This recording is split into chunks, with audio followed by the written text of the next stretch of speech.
감사합니다. 욥기는 윤리적인 관점으로 보면 도무지 이해가 되지 않는 이야기를 기록하고 있습니다. 우리가 지난주에 시어머니 나오미가 며느리 룻을 향하여 보아스의 침실에 들어가 이불을 들고 누우라라는 말씀을 살펴보았습니다. 우리말 성경에는 들고라 되어 있는데 실상은 발가벗고 이불 속으로 들어가라는 말이라고 말씀드렸습니다. 시어머니가 며느리에게 외간 남자의 이불 속으로 발가벗고 들어가라고 외치고 있습니다. 이 말씀을 오해해서 보면 지금 시어머니 나오미가 며느리 룻을 이용해서 쉽게 말해서 살짝 한번 고쳐보겠다고 하는 것처럼 보입니다. 그러나 이 말씀은 그런 말씀이 아니라고 말씀드렸습니다. 이 말씀을 이해하려면 룻기가 무엇을 말하고자 하는지 이해해야 합니다. 룻기는 남편을 잃고 마라가 되어버린, 고통이 되어버린 두 여인 나오미와 룻에 대한 이야기를 기록하고 있습니다. 그들은 마라입니다. 고통입니다. 그들이 고통인 이유는 남편을 잃어버렸기 때문입니다. 룻기는 계속해서 그들이 참된 안식을 찾고 있다 가르쳐 줍니다. 남편을 잃은 두 여인이 참된 안식처를 찾고 있습니다.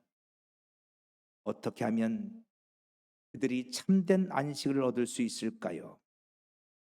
룻기 1장 9절 말씀을 보면 나오미가 이렇게 말합니다. 남편의 집으로 새 남자를 만나, 새 남편을 만나 위로받으며, 여기서 이 위로가 안식이라 말씀드렸습니다. 남자를 만나 안식을. 룻기는 남편을 잃은 두 여인이 새로운 남편을 만나면 참된 안식을 얻을 수 있다 말합니다. 룻기 3장 1절에서도 이렇게 말합니다. 나오미는 룻에게 참된 안식을 곳이 있기를 바란다 말합니다. 그런데 그 참된 안식을 얻는 그것이 바로 복입니다. 그러면 어떻게 이 고통 마라인 이 여인들이 참된 안식을 얻을 수 있을까요? 자, 그 이야기가 오늘 룻기 3장 3절 4절에서 펼쳐지는 거예요. 마라인 그들, 고통인 그들이 참된 안식을 얻을 수 있는 방법은 새로운 남편을 만나야만 됩니다.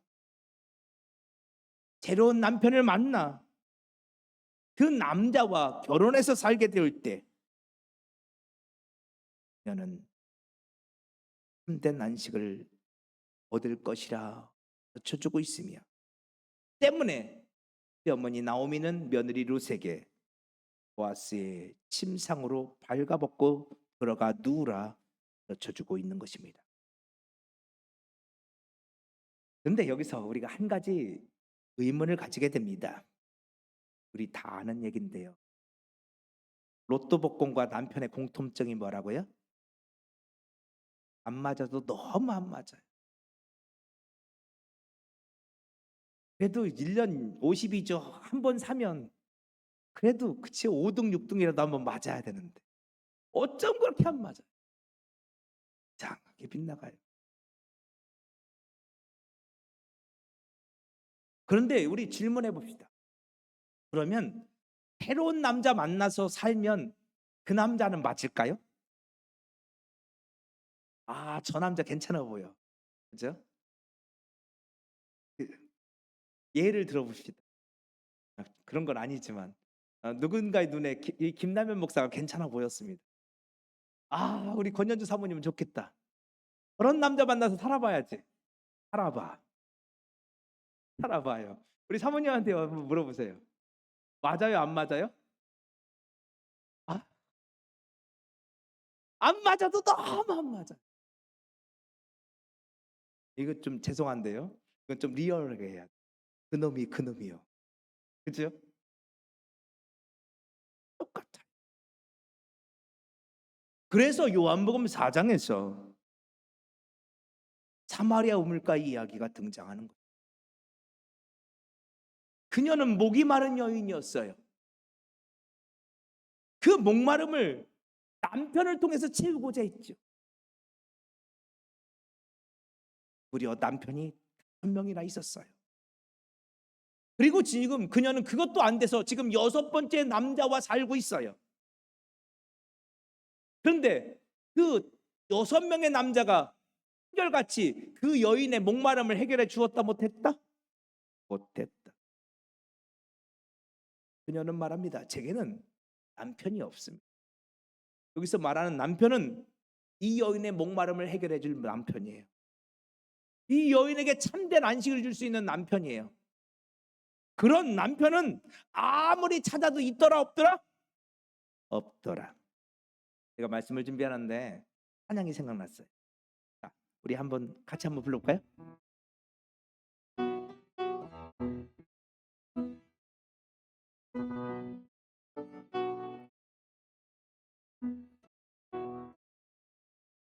수 없는 많은 사람 만나고 헤어졌지만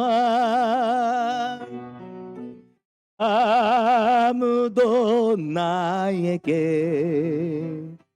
영원한 만족 주지 못해.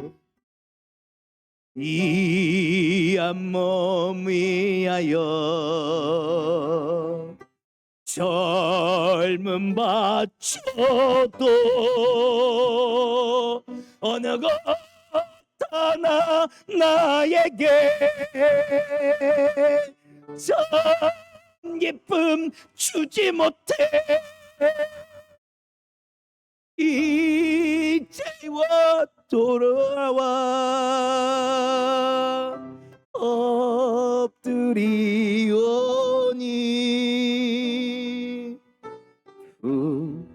그런 이제이 주여 용서하소서. 수많은 사람을 만나고 헤어졌습니다. 이 사람은 나에게 만족을 줄 수 있을까? 이 사람은 나의 가람을 태워줄 수 있을까? 이 사람은 나에게 참된 안식을 줄 수 있을까? 그러나 모두 내 안식을 줄 수 없습니다. 그런데 그거 아십니까? 그런 나도 그런 사람에게 참된 안식, 그런 나도 그런 사람을 만지, 그것이 오늘 우리 인생들입니다. 참된 안식, 오늘 우리 목마름을 해결해 줄 우리의 참된 위로자를 우리는 찾아 헤매고 있지만 어디서도 오늘 우리의 목마름을 해결해 줄 자를 찾을 수 없다. 그래서 오늘 우리에게 7번째 남편이 오십니다. 그분이 오셔서 오늘 우리의 목마름을 해결해 주실 것입니다. 오늘 우리에게 참된 안식을 주실 것입니다. 그래서 오늘 룻기는 끊임없이 너희가 참된 안식을 찾기를 원한다면 새로운 남편을 만나야 한다고 가르쳐주고 있는 것입니다. 그런데 문제는 세상에 있는 남자들은 남자가 다 남자라는 겁니다. 그렇다면 도대체 이 보아스는 누구이기에 보아스를 만나야 우리가 참된 안식을 얻는다 말하는 것일까요? 우린 이미 이 보아스가 예수 그리스도를 예표하고 있음을 2주 전에 살펴보았습니다. 그러면 우린 질문을 던져봐야 합니다. 그 보아스가 어떻게 해서 우리에게 참된 안식을 줄 수 있는 남편이 될 수 있단 말입니까? 욥기 2장 18절 말씀 보겠습니다. 자, 루시요 보아스의 밭에서 하루 종일 보리삭을 주워서 시어머니 나오미가 있는 집으로 왔습니다. 그리고 나오미에게 하루 동안 있었던 이야기를 이야기하기 시작합니다. 어머니, 오늘 제가요 사람들을 따라서 보아스라는 사람의 밭으로 갔어요. 근데요, 그 밭은 다른 사람의 밭과 달랐어요. 다른 사람의 밭은요, 분명히 추수를 하고 있는 것처럼 보였는데 문이 굳게 닫혀 있었어요. 가난한 사람들, 고아와 과부와 나그네가 그 밭에 와서 이삭을 줍는 것을 허락하지 않았어요. 아니, 그 보아스의 밭은 문이 활짝 열려져 있었어요. 누구라도 그 보아스의 밭에 가서 보리삭을 주울 수 있었어요. 근데 어머니, 정말 신기한 일이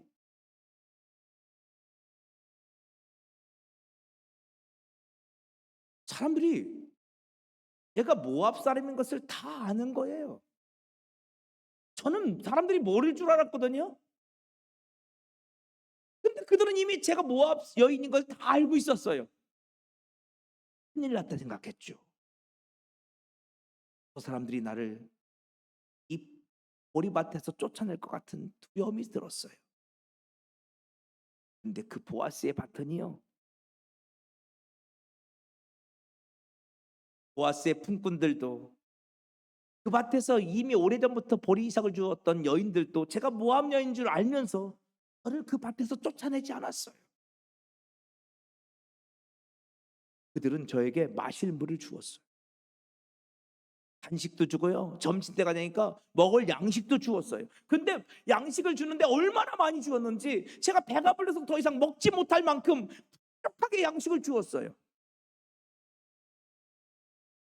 근데 점심을 먹고 더 이상한 일이 발생했어요. 보아스는 제가 모르는 줄 알았을 거예요. 근데 제가 다 봤거든요. 보아스가 품꾼들 부르더니 그러는 거예요. 보리이삭을 깔아두라. 제가 보리이삭을 줍는 그 길목에다가 제가 보리이삭을 많이 주울 수 있도록 보리이삭을 깔아두라고 보아스가 시키는 거예요. 어머니 이것 좀 보세요. 제가 이만큼 오늘 하루에 죽었어요. 장정이 열흘 동안 먹을 수 있는, 어머니와 제가 5일 동안 먹을 수 있는, 아니 어머니가 일주일도 더 먹을 수 있는 그런 양의 보리이삭을 주어요.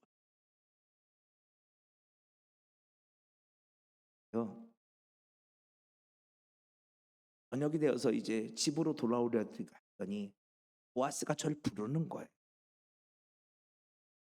내가 그래. 우리 집에는 저기도 우리 보리집, 저기도 우리 보리밭이야. 그리고 저기 볼래? 저긴 우리 밀밭도 있어. 이 보리 추수가 끝나도록 한번 때려와서 보리삭을 주소서. 그리고 보리 추수가 끝나면 곧바로 밀 추수가 시작되는데 저기 우리 밀밭이 있거든. 거기로 와. 밀 추수가 끝나도록 영원한 추수가. 그리고 또 그러는 거예요. 저 산 너머를 보면 가면 우리 집 포도원이 있어. 그 옆에는 무화과나무 과수원이 있어. 밀추수가 끝나면 무화과를 수확하고 포도를 수확하고 대추야자를 수확할 거거든. 그때도 와. 어느 때는 왔어. 배를 딱. 어머니, 스가책. 이제 저희 집은 밥 먹고 살 걱정하지 않아도 돼요. 보아스가 아무 때나 왔어도 보리든 밀이든 과일이든 다 추석하고 따가도 된다고 했어요. 룻은 신나서 시어머니 나오미에게 줄 거예요.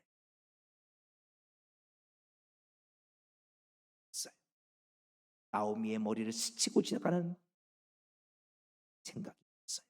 자, 20절 이 빨간 것이 한번 읽어봅시다. 시작. 그 사람은 우리와 가까우니 우리 기업을 물을 자 중에 하나이니라. 룻기 2장, 3장, 4장에서 계속해서 반복되는 단어가 하나 있어요. 기업 물을 자라는 단어예요. 자, 룻기 3장 7절, 8절 볼까요? 여보세요. 룻이 시어머니 나오미의 말대로 보아스의 침상에 발가벗고 들어갔어요. 그렇죠? 보아스가 깜짝 놀래요.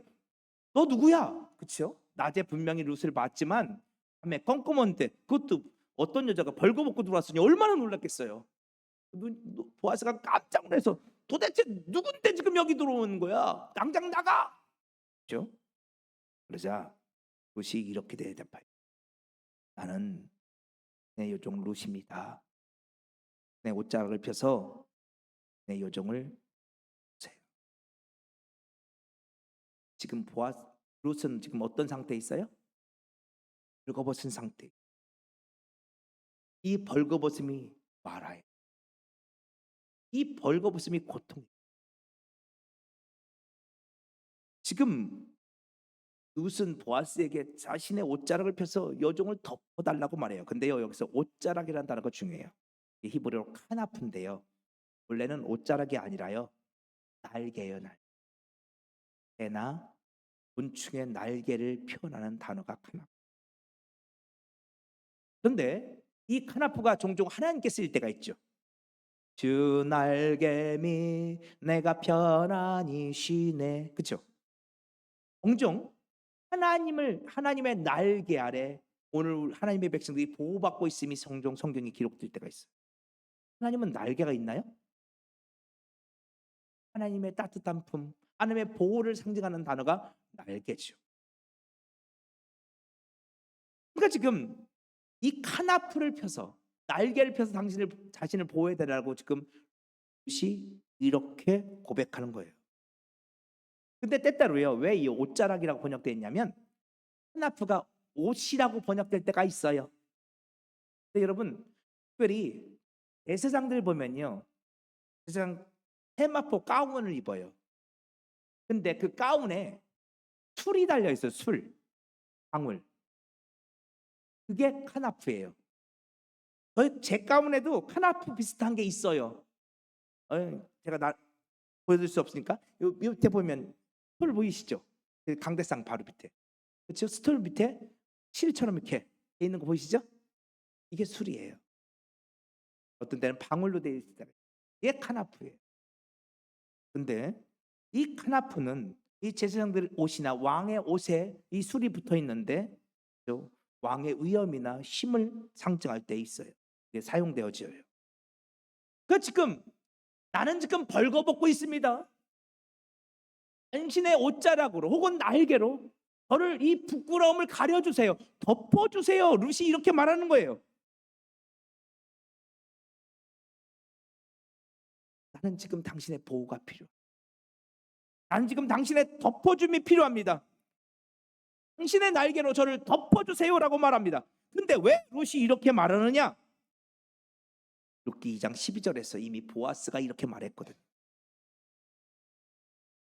이스라엘의 하나님 여호와께서 그의 날개에 보호로 바르러 온 내게 온전한 상 주시기를 원하노라. 보아스는 룻이 여호와 하나님의 날개 아래 보호받으러 왔다고 이미 말해 주었어요. 이건 무슨 말이냐? 너는 비록 모압 여자지만, 너는 비록 죄인이지만, 너는 비록 어렵고 추한 자이지만, 너는 하나님의 보호를 받을 수 있어. 너는 하나님의 은혜의 손길을 경험할 수 있어. 하나님께 너를 그 날개 아래 품어주실 거야. 보아스가 이미 이렇게 이야기를 했었어요. 룻은 보아스의 그 말을 기억하고 있어요. 그리고 이제 말하는 거예요. 당신이 저에게 그렇게 말했잖아요. 너는 하나님의 보호를 받을 만한 자격이 있느라고. 하나님이 당신의 날개로 너를 덮어줄 거라고. 그랬으니 당신이 그 역할을 해달라는 거예요. 당신이 하나님의 날개가 되셔서 이 부족한 저를, 이 밝아버진 저를, 마라와 같은 저를 덮어주세요. 저를 불쌍히 여기시고 당신의 날개로 저를, 당신의 옷자락으로 저를 덮어주세요. 그런데 보아스가 어떻게 그 날개로, 그 옷자락으로 룻을 덮어줄 수 있을까요? 그래서 계속 말씀 보여주세요. 아니요, 9절 말씀. 그래서 중요한 게 뭐예요? 이는 당신이 기업을 물을 자가 됩니다. 룻은 말해. 저는 저희 시어머니에게 들었어요. 당신이 저의 기업 물을 자라면서요, 당신이면 돼요. 저는 당신이면 만족해요. 당신이 저의 부끄러움을 가려줄 것을 저는 믿어요.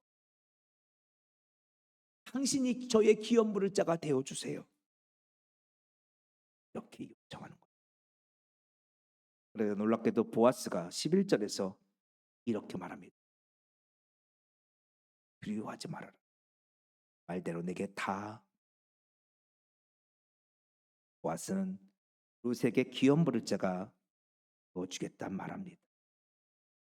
그런데 12절 이하를 보면 한 가지 문제가 있습니다. 기업 물을 자에도 순서가 있어요. 순번이 있어요. 보아스가 기업 물을 자이긴 한데 보아스보다 순번이 앞서는 사람이 한 사람이 있다는 거예요. 보아스는 두 번째 순번이에요. 왜 그런지는 다음 주에 말씀드릴게요. 왜 이 보아스보다 앞서는 순번이 있는지. 네, 아무튼 보아스보다 앞서는 순번이 있고 보아스는 두 번째인데 그 앞서는 순번이 내가 룻의 기업 물을 자가 되겠습니다 하면 보아스가 기업 물을 자가 될 수 있어요, 없어요? 없어요. 보아스가 말해요. 그가 기업 물을 자의 사명을 하지 않는다고 말한다면 내가 그를 대신하여 너희의 기업 물을 자가 기꺼이 되어 주겠다. 보아스는 약속. 여기서 계속 기업 물을 자라는 단어가 나왔는데요. 오늘 말씀을 이해하려면 이 기업 물을 자를 이해해야 되겠죠. 제가 사순절을 시작하면서 여러분에게 사순절 묵상집 나무 십자가를 나눠드렸습니다. 이거 라면 받침대로 쓰라고 드립니다. 특정의 장식용으로서 드린 거 아니에요. 이 나무 십자가라는 제목 밑에 아주 조그만 글씨로 고엘 선교회라고 쓰여 있습니다. 보신 분 계십니까? 고엘 선교. 나하고 아주 가까운 목사님들이 만든 선교회예요. 이 선교회를 고엘이라 이름을 지은 데는 오늘 본문과 연관이 있어요. 이 기업 물을 자가 히브리어로 고엘이에요. 이 고엘은 무르는 자, 구속자, 보호자를 뜻하는 자예요. 무르는 자. 우리 바둑이나 장기 들 때 한수만 물러줘 그런 거 있잖아요. 뭐 물건을 살 때 반품한다고 죠 요즘은. 근데 그거 무른다고 하잖아요. 물러줘. 이 무르는 자라는 뜻이에요. 근데 이 고엘은 히브리어 깔에서 나왔는데요. 이 고엘은 명사형이고요. 깔은 동사형이에요. 그래서 이 깔은 부르다, 회사다, 회복하다, 구해내다 이런 뜻을 갖고 있어요. 그래서 룻기에서는요, 이 고엘과 깔이 막 겹쳐서 사용돼요. 어떤 데는 사람을 나타낼 때는 고엘이라 말하고 그 행동, 그을 나타낼 때는 깔이라는 단어가 쓰이기도 해요. 근데 아무튼 이 고엘이든 깔이든 이 고엘 제도의 가장 중요한 건 뭐냐면 원래 상태로 되돌려 놓는 거예요. 이게 고엘이에요. 원래 상태가 있어요. 근데 원래 상태로 되돌려 놓는 거예요. 자, 간단하게 설명드릴게요. 자, 우리 레위기 25장 보세요. 이스라엘 백성들이 가나안 땅을 정복하고 땅을 분배받았을 때 그들은 지파별로 나름대로 공평하게 땅을 분배받았어요. 그러니까 처음에는 다 땅이 있었어요. 근데 살다 보니까 어떤 사람은 좀 지혜롭고 어떤 사람은 좀 그러지 못한 경우도 있죠. 어떤 사람은 부지런하고 어떤 사람은 좀 게으른 사람도 있고요. 어떤 사람은 진짜 열심히 사는데 하는 것마다 안 돼. 어떤 사람은 정말 하는 것마다 잘 돼. 그렇죠? 어떤 사람은 정말 열심히 사는 사람이 있고 어떤 사람은 탕자처럼 흥청망청 사는 사람도 있죠. 그러니까 그러다 보니까 똑같은 땅을 분배받았는데 어떤 일이 발생하느냐? 어떤 사람은 있는 땅도 팔아먹게 되고 어떤 사람은 그 땅을 사서 점점 붓게 되는 역사가 있어요. 그때 기업물을 자가 등장해요. 누군가가 땅을 팔아먹게 되었어요. 무슨 이유인지는 모르겠어요. 그래서 그가 가난한 자가 되었어요. 그러면 그의 형제 중에 반드시 이 고엘은 능력이 있어야 돼요. 그 땅을 사줄 만한 능력. 그 형제 중이어야 돼요. 가까운 친척이어야 돼요. 가까운 친척 중에 능력 있는 자가 그 형제의 땅을 대신 사주는 거예요. 그래서 내가 가져요? 형제에게 돌려. 이게 고엘이에요. 근데 고엘은요, 아주 중요한 원칙이 있어요. 가까운 친족이어야 되고 능력도 있어야 되고 그리고 강제로 하면 안 돼요. 자발적으로 해야 돼요. 누가 시켜서 하는 게 아니에요. 자원하는 마음으로 하는 거예요. 두 번째 고엘이 있어요. 이번에는 땅도 없어. 이 사람이. 그러면 나중에 빚을 지면 어떻게 돼요? 자기가 노예가 되거나 아니면 자녀들이 노예가 되죠. 그러면 이 사람의 가까운 친척 중에 또 능력 있는 사람이 이 노예되었던 그 사람을 사요. 그래서 속량해 줘요. 자유케 해 줘요. 이게 고엘이에요. 이때도 역시 강제로 하는 거 아니에요. 내 돈을 들여서 하는 거잖아요. 원하는 마음으로. 가까운 친척 중에 능력 있는 사람이 그 노예되었던 사람을 사서 자유케 시켜줘. 또 하나의 고엘 제도가 있어요. 자, 첫 번째, 두 번째는 그래도 이해가 되는데 세 번째가 좀 이제 오늘 룻기와 연관되는데 어려워요. 자, 형제가 있어요. 형이 아내를 맞아 결혼했는데 형이 아들을 낳지 못하고 죽어버렸어요. 그러면 동생이 형수와 결혼을. 그래서 첫 아들을 낳으면 그 아들은 누구 아들이 된다? 형의 아들로 호적을 바꿔줘. 분명히 내 아들이에요. 내가 낳았어요. 근데 누구 아들이에요? 형의 아들이. 그래서 이 결혼 제도를 대대결혼법이라고 말해요. 대대 한자거든요. 이을게 대신할 때 대신 형의 그 대를 이어준다는 말이에요. 대대결혼법 또는 형사취수제라고 말하거든요. 형은 형수할 때 형이에요. 아니 형할 때 형이에요. 형이 죽었어요. 네, 취득할 때 취자거든요. 형수를 내 아내로 맞아들여요. 그래서 형수를 취해서 아들을 낳으면 그 아들을 형의 아들로 삼는 것. 이게 고엘이에요. 자, 왜 그럴까요? 왜 형수랑 결혼해서 아들을 낳으면 형의 아들로 삼을까요? 아들이 있어야 형의 이름이 이 땅 가운데 끊어지지 않게. 아들이 있어야요. 보세요. 아들이 있어요. 손주가 있어요. 대대손. 그러면 그 아들은 나의 5대손, 10대조 할아버지를 기억할 거예요. 그렇죠? 10대조 할아버지. 족보보면 여러분도 있잖아요. 그렇죠? 5대조 할아버지, 10대조, 20대조 할아버지. 근데 어느 순간 그 대가 끊어지면 어떻게 해요? 그 할아버지들을 기억하는 사람들이 사라지게. 그러니까 아들이 중요해요. 아들이 없으면 그 가문은 끊어지고 그 선조들의 이름도 사라져 버리고 말죠. 그래서 아들을 낳으면 형의 이름으로, 죽은 자의 형의 이름으로 이제 그 아들을 이제 상속하게 해줘요. 근데 이때 중요한 거. 아들만 형의 이름으로 해주는 게 아니에요. 그 아들을 분가시킬 때 그 아들에게 내 재산의 일부를 떼어서 아들만 형의 이름으로 해주는 게 아니고요. 내 재산 중 일부를 떼어서 형의 가문의 재산으로 만들어줘야 돼. 그래서 어떤 경우에 심지어는요. 자기 재산의 50%까지 그렇게 주기도 했다는 거예요. 또 하나 기업물자가 또 하나 있는데 시간이 많이 가서 세 가지만 볼게요. 이 기업물자에는 몇 가지 원칙이 있어요. 첫 번째, 자원하는 마음이 있어요. 가까운 친척 중에 능력이 있고 그리고 자원하는 마음이 있어야 돼요. 억지로 시키지 않아요. 가까운 친척이라 할지라도 능력이 없으면 안 돼요. 가까운 친척이고 능력도 있는데 나는 절대로 고엘 나는 못하겠습니다. 나는 안 합니다라고 하면 못 안 해도 돼요. 두 번째, 고엘이 되면 그들은 반드시 손해를 각오해요. 자기 돈을 들여서 땅을 사주든 자기 돈을 들여서 노예되었던 삶을 해방시켜 주든 또는 자기 돈을 들여서 내 아들을 형의 이름으로 입적시켜서 산을 띄어서 주든 고엘이 되면 반드시 손해를. 여러분 같으면 그렇게 하시겠습니까?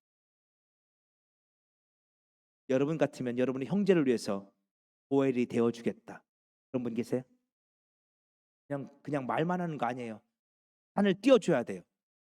그 재산을 가지고 땅을 사줘야 되고 노예되었던 사람을 해방시켜줘야 되고 내 아들을 형의 아들로 삼아줘야 되고 심지어 내 재산의 일부를 어떤 경우에는 절반을 뚝 떼서 다 줘야 돼요. 하겠습니까? 그래서 고엘 이 기업 물을 자에게 중요한 게 하나 있어요. 봐요? 긍휼히 여기는 데드. 자, 자비. 누가 이 고엘이 될 수 있을까요? 긍휼히 여기는 마음을 가진 사람, 사랑의 마음을 가진 사람. 내 형제를 위하여 손해 보겠다. 내 형제를 위하여 내 것을 기꺼이 내어주겠다. 심지어 내 형제를 대신하여 나의 목숨까지도 내어주겠다.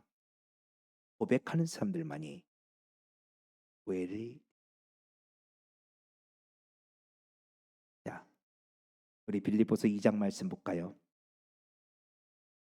또 바울은 교회 공동체를 향하여 이렇게 말하고 있습니다. 여러분보다 여러분의 형제를 더 낮게 여기십시오. 여러분의 일을 할 뿐만 아니라 다른 사람들의 일을 돌보아 주십시오. 여러분, 여기에서 바울의 강조점은 내가 아니라 다른 사람에 있습니다. 나보다 다른 일을 더 낮게 여기고 내 일보다 다른 사람들의 일을 더 먼저 우선순위로 여기고 그들을 돌보는 것을 더 우선순위로 여기는 것, 이것이 그리스도의 사랑이라고 말합니다. 그런데 그 누가 이런 사랑을 베풀 수 있단 말입니까? 아무리 봐도 불가능한 것처럼 보입니다. 그래서 사도 바울은 계속해서 말합니다. 5절 보세요. 그래서 오늘 우리에게 품어야 될 마음이 있는데 그 마음이 어떤 마음이에요? 예수 그리스도의 마음입니다. 그분은 우리의 가장 가까운 친족이 되시기 위해서 사람이 되어 이 땅에 오셨습니다. 우리의 가장 가까운 자가 되기 위해서 하나님이신 그분이 사람이 되셔 오셨습니다. 그분은 기꺼이 오늘 우리를 위하여 손해를 각오하셨습니다. 얼마만까지 손해를 보셨습니까? 십자가에서 온갖 수치와 모욕을 받기까지, 오늘 우리에게 자기의 생명을 주시기까지, 십자가에서 죽으시기까지 그분은 손해를 보셨습니다. 사도 바울은 말합니다. 오늘 우리가 품어야 될 마음은 바로 이 마음입니다. 이 고엘의 마음, 기꺼이 내 형제를 위하여 손해를 각오할 수 있는 마음, 기꺼이 내 형제를 위해 나의 전부를 줄 수 있는 마음. 근데 그 마음은 어디서 온다고요? 그 형제를 긍휼히 여기는 마음, 그 형제를 사랑하는 마음에서 옵니다. 그런데 오늘 우리에게는 솔직히 그 마음들이 없습니다. 많이 아니라 저에게는.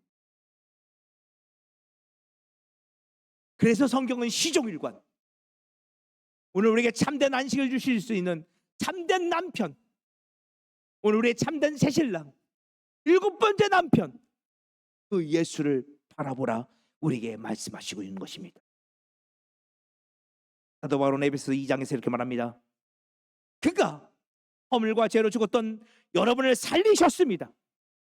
그가 자신의 목숨으로 저와 여러분을 허물과 죄에서 건져주시고 오늘 우리를 하나님의 아들 삼아 주셨습니다. 여러분, 그렇습니다. 오늘 우리의 참된 고엘 되시는 그 예수님, 우리의 참된 기업무릇자 되신 그 예수님께서 오늘 우리를 대신하여 죽어주심으로 오늘 우리를 죄와 사망 가운데서 살려주셨고 오늘 우리를 하나님의 아들로 삼아 주셨습니다. 이 사순절 아침 웃기는 오늘 우리에게 예수를 바라보라, 오늘 우리에게 참된 안식을 줄 수 있는 그 새신랑 대신 예수를 바라보라 우리에게 가르쳐주고 있습니다. 그 예수에게만 참된 안식이 있으며 참된 만족이 있음을 우리에게 가르쳐주고 있는 것입니다. 그 예수를 바라보십시오. 오늘 여러분에게 어떤 목마름이 있습니까? 어떤 바람이 있습니까? 어떤 마음의 상처와 아픔이 있습니까? 여러분의 남편 되시는 예수 그리스도께서 여러분을 만나 주실 때 여러분은 그 안에서 위로받을 수 있을 것이며 참된 안식을 얻게 될 것입니다. 그 주님 안에서 오늘 우리들의 삶이 변화되어지고 새로워지는 놀라운 경험들이 있어지기를 축원합니다.